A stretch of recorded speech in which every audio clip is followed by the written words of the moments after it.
NDAA was bad, National Defense Authorization Act of last week was bad, if you thought that that was hardcore, the secret arrest of Americans, the end of posse comitatus, military on the streets, the whole world a battlefield, if you thought all the announcements that they want to take your pension funds and put them into government control was bad, if you thought any of this MF Global stuff was bad, this new piece of intel that came in today that we researched all day and then put an article out just an hour or so ago on or less, if you think that all of that was crazy, this little piece was a crystallizer, was a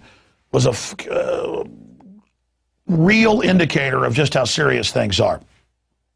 And what am I talking about? Well, there it is on screen right there.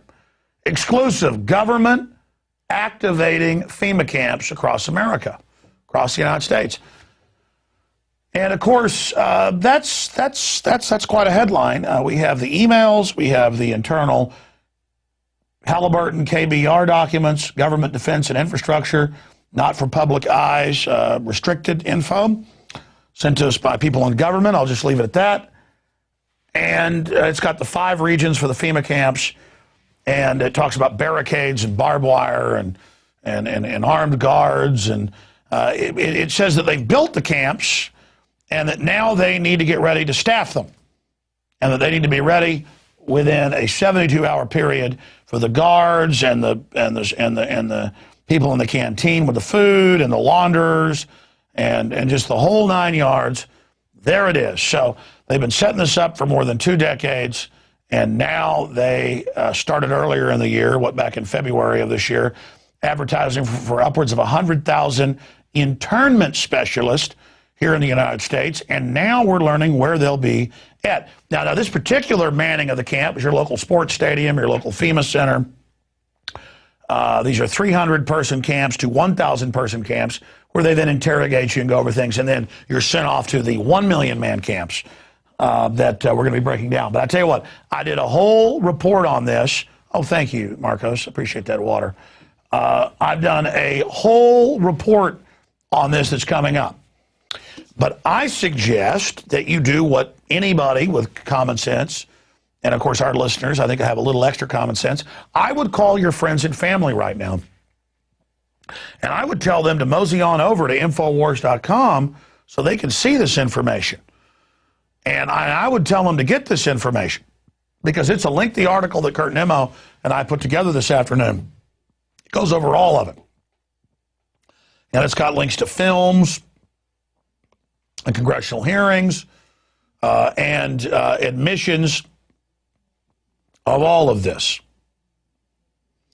And so I want to challenge everybody to call their friends and their families now and realize that the new economy is to put tens of millions of people, we already have the biggest prison population in the world, in this archipelago, this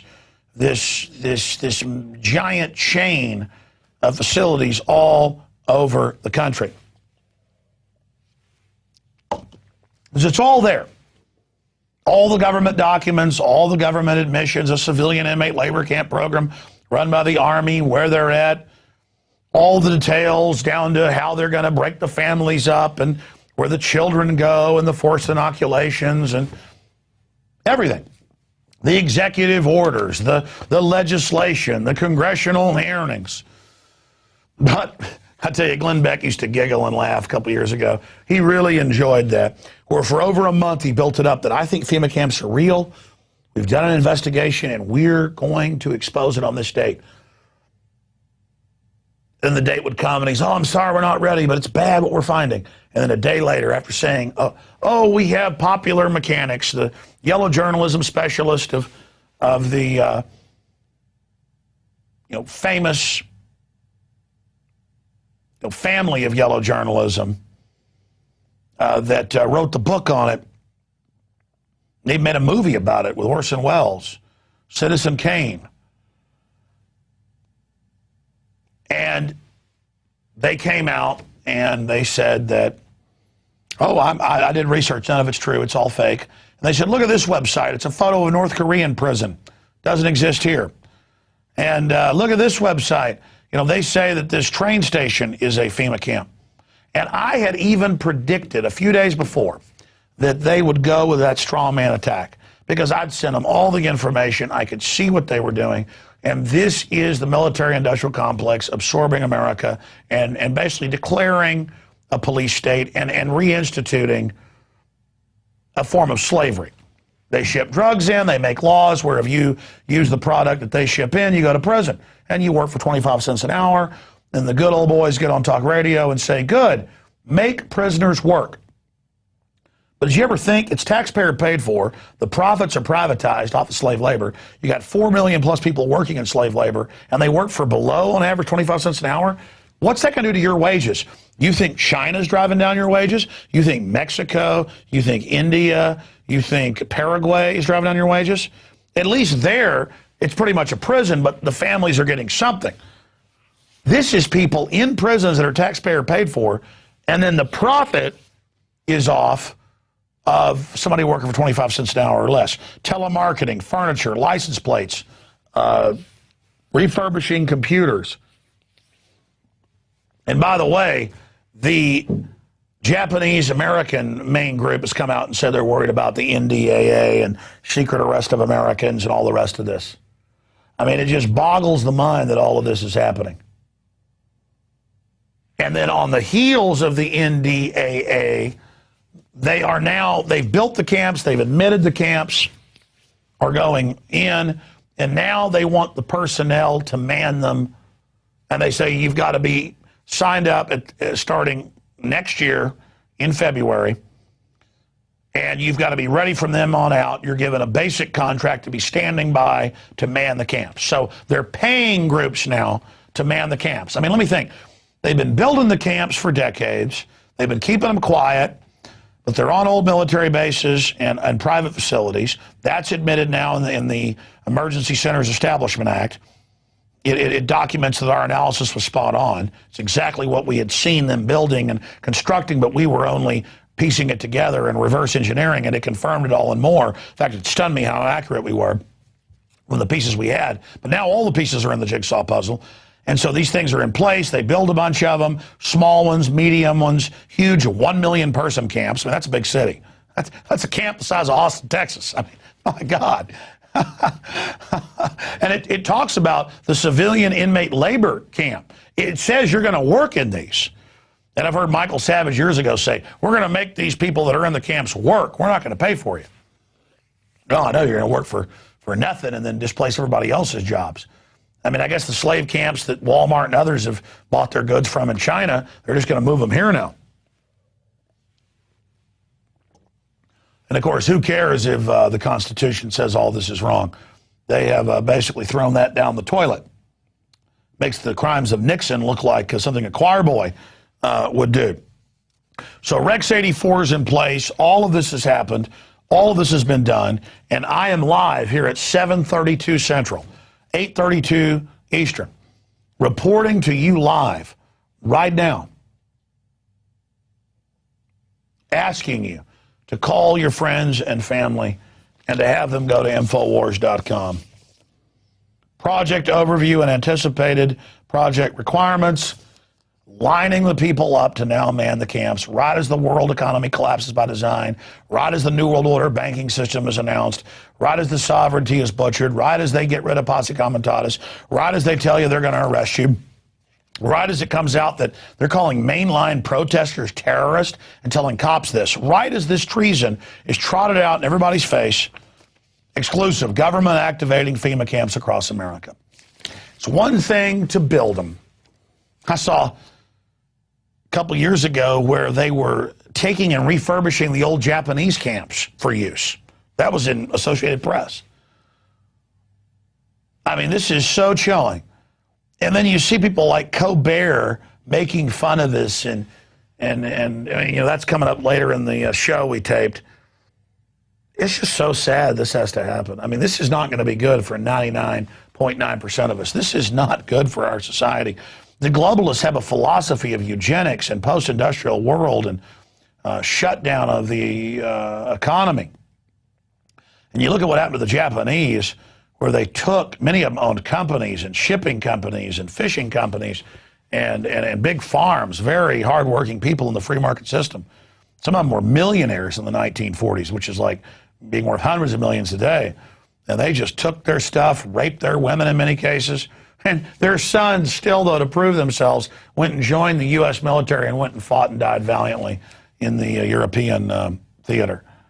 I mean, as if somebody who'd been American for 100 years couldn't be trusted. And they arrested some Italians and some Germans as well. In fact, Fredericksburg, outside Austin, they put up signs saying that they were a Dutch or Croatian, depending on which sign they put up, community. And they said, oh, we're not German. They took all the German signs down. Now it's a big tourist trap.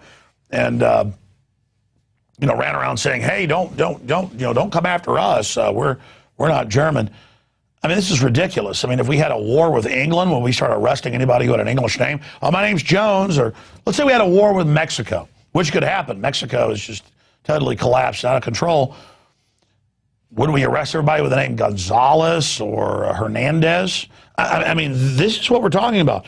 And then you get the internal documents, and they are saying they're going to go after people who are constitutionalists, people who actually understand what's going on. I mean, remember, Fox News and Glenn Beck said there were no FEMA camps when it was in the Wall Street Journal before it got bought by Rupert Murdoch. I mean, this is the type of stuff that we're facing. Again, I shot like an hour and 45 minutes. There were a few screw-ups, a few graphics that went haywire. It's an incredible transmission tonight. You know, sure, it gets seen by members of PrisonPlanet.tv, and then it goes out on the web later to everybody else. And I'm sad that our average newscast only gets seen by a couple 100,000 people. And in over a week, a few million watch the show. But, you know, my show started small on Access TV. The radio reaches 3 million a day now. But it's just, this is powerful stuff. This needs to be seen. But the number one thing, I mean, I'm exhausted, but I can't wait to get on the radio tomorrow and cover this article, because the greatest thing of my 17 years of busting my hind end for a great cause of liberty, it's been an honor, not a hindrance, is that now we've built enough of a platform that when we hit it hard, and when you hit it hard, and when we get the information out on Twitter, Facebook, and the globalist weapon systems using it against them, and on your email and on other talk radio shows, that we're able now every week at least, used to be every few months, now it's every week, every day, to punch through the Berlin Wall of disinformation and to force a debate and a discussion about what's really happening. And we are getting numbers from police that call us and send us information that now 40, 50, 60% of their departments are waking up. Because I and Ron Paul and others were willing to go out and talk about FEMA camps and military on the streets and stuff that sounded crazy, now as it's happening, people are like, whoa, you're not a tinfoil hat wearer, you are Nostradamus. This is coming true. In fact, I had an Army officer call me last week, and he said, I was known as, his name is Bruce, you know, I was known as a tinfoil Bruce. Now I'm known as Bruce Adamus. And that's the same experience, because who cares if idiots laugh at you who are uninformed? I mean, that's like coming in and your 2-year-old's pouring the cereal on their head, and you tell them, don't do that, it makes a mess. The 2-year-old laughs at you. You don't get mad at the 2-year-old pouring cereal on their head. You realize it's a 2-year-old. And so you're like, governments using the military, bad. Mega banks creating false currency and signing you onto the debt, bad. And the public's like, no, like a child at you. Feel sorry for them. Plant the seed dozens of times with them laughing. This is how we're going to beat the globalist.